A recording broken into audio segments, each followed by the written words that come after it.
nosotros no aceptaremos la exclusión de nuestro pueblo de ese derecho. Mr. Gorbachev, tear down this wall.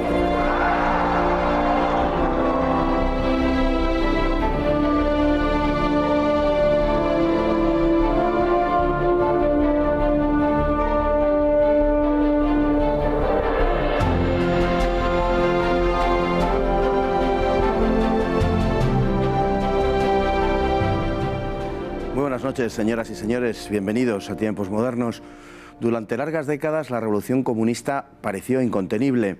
Todavía en los años 70 del pasado siglo, aunque perdido en buena parte del impulso inicial, gozaba de una capacidad temible por su presencia en los 5 continentes y el respaldo de 2 grandes potencias.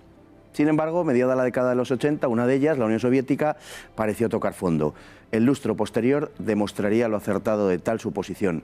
Ese hundimiento de la Unión Soviética no solo supuso el desmantelamiento de un sistema político, sino que afectó muy directamente a la Rusia posterior, la que llega hasta hoy. Vamos a tratar de comprender un poco mejor lo que está sucediendo en nuestros días. Las previsiones de la Unión Soviética en los años 60 bajo la égida de Nikita Khrushchev era que la URSS alcanzaría el nivel de vida de los Estados Unidos en 20 años, después de la cual sería fácilmente superado. El principal problema para conseguirlo consistía en la cantidad de presupuesto que la URSS debía dedicar a armamento en lugar de a bienes de consumo. El objetivo de la producción soviética eran los bienes de equipo y el ejército. Comprendiendo que esa batalla no la podía ganar, Moscú lanzó la política de cohesión pacífica que trataba de frenar la carrera armamentística, en la que tuvo un cierto éxito auxiliado por el movimiento pacifista en Occidente, que creaba una atmósfera propicia a esa limitación de armamento que favorecía la Unión Soviética. Pero la llegada a la presidencia de los Estados Unidos de Ronald Reagan cambiaría las cosas para siempre. En 1983, Washington comenzó a desarrollar la iniciativa de defensa estratégica, que exigía un nuevo esfuerzo que la Unión Soviética no podía enfrentar. La respuesta de Moscú fue semejante a la de la anterior etapa de la coexistencia pacífica, la perestroika del nuevo secretario general del PQS, Gorbachev. La perestroika o reestructuración, que preveía una sustancial mejora de las condiciones de vida bajo el socialismo, exigía unas condiciones exteriores que permitieran acometer las reformas internas, sustrayendo un fuerte montante de las inversiones armamentísticas para dedicarlas al consumo. Pero la perestroika desencadenó y que no se detuvo en sus fronteras. Lo que quedó en la URSS fueron unas repúblicas mal avenidas a las que Rusia, durante la época de Boris Yeltsin, no supo encauzar.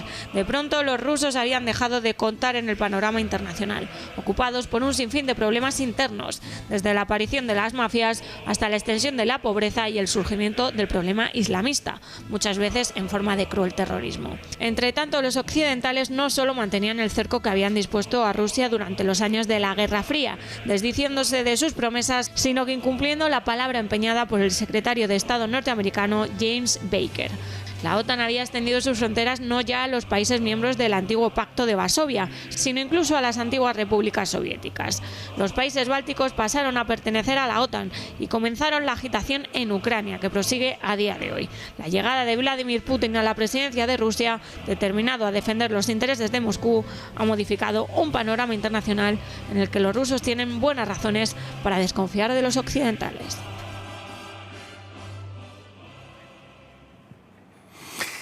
Y para hablar esta noche de este asunto tanto histórico como de actualidad, tenemos con nosotros al profesor José Luis Orella, profesor de Historia del CEU. Muy buenas noches, don José Luis. Muy buenas noches. Bueno, yéndonos al fondo un poco del asunto, al comienzo del asunto, digamos que todo esto comienza como una carrera de la Unión Soviética por ponerse a la altura de Occidente, por acoger a los Estados Unidos. Es innegable el progreso que a ese nivel, digamos, que vive la Unión Soviética, pero a partir de la muerte de Stalin se comprueba que va a ser prácticamente imposible dar caza a los Estados Unidos y sobre todo los avances de la URSS se están realizando a costa del nivel de vida de la población. Eso no se puede mantener indefinidamente. Desde luego, el sentido de paridad que intentaba un poco vender la Unión Soviética, de que estamos a la par que los Estados Unidos, era imposible. Ni siquiera la construcción de muros para evitar que su propia población pudiera verse un reflejo en la otra sociedad podía haber verdaderamente, bueno, pues los niveles más básicos de empobrecimiento en los cuales ellos vivían con respecto al mundo occidental. Por ejemplo, una misma Europa occidental que en pocos años se reconstruye y adquiere unos niveles de riqueza y de niveles de vida comparables a la sociedad norteamericana y desde luego nada equiparables todavía a la soviética ni mucho menos al resto de las sociedades comunistas, ¿no? Desde luego el gasto que estaban emprendiendo para mantener la paridad armamentística no tenía nada que ver con el sacrificio del nivel de vida que tenía esa población, ¿no? De hecho, de eso, en gran parte es de lo que va el libro de Perestroika de Gorbachov. En realidad es una justificación de por qué hay que emprender unas determinadas reformas y una determinada reestructuración. La perestroika probablemente, y a la luz de lo que acaba de decir, era inevitable, por decirlo de alguna manera, tal y como, en fin, en la forma que adoptó o en otra, pero más o menos era inevitable. Sin embargo, hay que precisar que no buscaba la desaparición de la Unión Soviética en origen, en ningún caso. No, desde luego era un inicio de reforma, ¿no? O sea, ya con Andropov se había intentado mirar, tengamos en cuenta que Andropov pertenecía un poco a esa nomenclatura, con una visión internacionalista, perteneciente a servicios de inteligencia, sabía la realidad profunda de la sociedad soviética y veía la necesidad de flexibilizar, de reformar un poco para querer mantener y sostener el régimen soviético. O sea, no le veía posibilidades de supervivencia si no se reformaba desde dentro, ¿no? Y Gorbachov va a ser su pupilo. O sea, no estamos hablando de una persona que quisiera evolucionar a otro sistema, ¿no? Lo que querían era salvar el régimen socialista y salvarlo aplicándole una política de reforma. Otra cuestión es que estamos hablando de un sistema absolutamente totalitario, era muy difícil flexibilizarlo y cuando se intentó reformarlo quebró y hundió a todos sus protagonistas, ¿no? Claro, esa reestructuración lógicamente tuvo su conexión con, fue la causa en última instancia del desmoronamiento de la Unión Soviética, ¿no? Hace poco, hace unos años, el actual presidente Vladimir Putin dijo que la desaparición de la Unión Soviética había sido una catástrofe. Obviamente él se refería a una catástrofe en términos geopolíticos, visto desde el punto de vista ruso y casi global, podemos decir, pero en fin, se ha querido también interpretar como una especie de confesión de criptocomunismo, lo cual, por otro lado, viniendo de Putin, francamente parece un poco absurdo. Sí, porque en definitiva Vladimir Putin lo que hace es ver un poco con esas gafas, en definitiva, de un nacionalista ruso, ¿no? Y puede aplicar una política agresiva si le da la gana, sin ningún tipo de contestación por otro tipo de potencias, ¿no? Entonces la Unión Soviética y Estados Unidos se autolimitaban y controlaban mutuamente, ¿no? Eso ha desaparecido. De algún modo el mundo era más seguro, porque se temían tanto mutuamente que nadie se atrevía a ir demasiado allá, ¿no?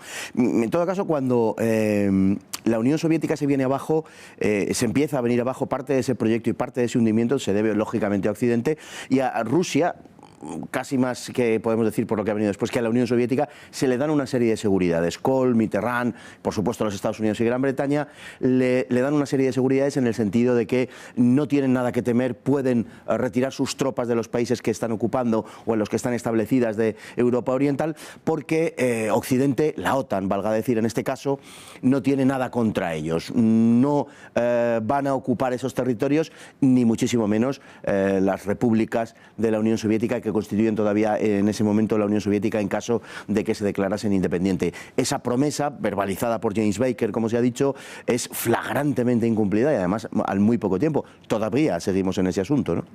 Sí, desde luego a eso hay que ver las palabras de un Brezhnev Brzezinski, que era asesor en seguridad nacional de Jimmy Carter. No estamos hablando de Ronald Reagan, sino de Jimmy Carter, considerado un presidente blando, que decía, bueno, hay que fomentar todo tipo de secesionismos en la periferia rusa y preferentemente si se consigue que Ucrania se desgaje precisamente de esa unidad con Rusia, evitaremos que Rusia vuelva a ser una potencia universal como está ahora. Volverá a ser una potencia regional, pero nunca tendrá ya esa capacidad de volver a ser una potencia a nivel internacional. O sea que no solo ya con Reagan, sino con administraciones demócratas o republicanas, el objetivo era claro, evitar una potencia universal, ¿no? En eso estamos ahora y en eso seguimos, y además con el tema de Ucrania, a ver si nos da tiempo antes de terminar de tocarlo. Bueno, la época de Boris Yeltsin en general, en términos generales, para Rusia, en el sentido tanto exterior como interior, no es muy arriesgado calificarla de desastre. Fue un desmoronamiento total. Además, aunque sea muy vendible como democracia, hay que tener, bueno, Boris Yeltsin es el primero que bombardea libremente el Parlamento, curiosamente, de su propio país, y aquí no pasa nada. Hay una desaparición de Rusia a nivel de política internacional, y los países que han formado parte de la URSS inician con verdadera autonomía y con independencia, podemos decir, sus propios progresos. Es la desaparición absoluta de lo que había sido un imperio, ¿no? La OTAN se extiende entonces hasta las mismas fronteras de la antigua Unión Soviética. Con el paso del tiempo, poco tiempo, incluso incorpora algunas de las antiguas repúblicas, caso de los países bálticos, pero no se detiene ahí además la OTAN. Es innegable que, por decirlo de alguna manera, el largo brazo de la OTAN, ¿no? En fin, el dispositivo militar occidental, por llamarlo así, está detrás de la agitación que mueve algunas de las repúblicas de la antigua Unión Soviética, singularmente el caso de Ucrania, donde parece bastante claro el papel que han desempeñado los norteamericanos y algunas figuras, además a título individual, como el señor George Soros, ¿no? No cabe duda que las revoluciones de colores lo que intentan es asegurar, desde luego, que Rusia no vuelva a ser una gran potencia, ¿no? Una revolución de color en Georgia significa el traslado regular de los recursos energéticos del Asia Central hacia Occidente sin interferencias rusas. Una revolución de color en Ucrania significa que Rusia nunca tendrá el tamaño suficiente, ni demográfico ni económico, para volver a ser una potencia de nivel que pueda tener una rivalidad con Estados Unidos de forma semejante, ¿no? Entonces, las revoluciones de colores tienen un claro objetivo, que es mantener a un nivel reducido la presencia rusa a nivel internacional. Han intentado también hacerlo mediante la adopción de medidas de tipo económico, en fin, precios del petróleo y demás, pero brevemente, Rusia está intentando, como es natural, por otro lado, romper ese cerco. Su presencia actualmente en Oriente Medio, en Siria, aliado tradicional, además de la Unión Soviética, tiene que ver con eso. ¿Podemos decir que ese es el sentido de la actual política del presidente Putin? Hombre, es una recuperación de espacios internacionales. Rusia anteriormente había basado su poder económico exclusivamente en la venta de materias primas. Ahora también lo hace en armamento, en nuevas tecnologías, con unos precios muy competitivos y bajos con respecto a lo que pueda marcar Estados Unidos o la Europa occidental. Países en vías de desarrollo, pero con dinero, como países africanos o muchos de los países árabes, se están convirtiendo en una cuenta de clientes muy interesante y muy importante para Rusia. Es uno de los mayores vendedores en los países no occidentales. Muchísimas gracias, profesor Orella. Como ven ustedes, un tema histórico, pero un tema también de muchísima actualidad. Muy buenas noches y hasta mañana, si Dios quiere.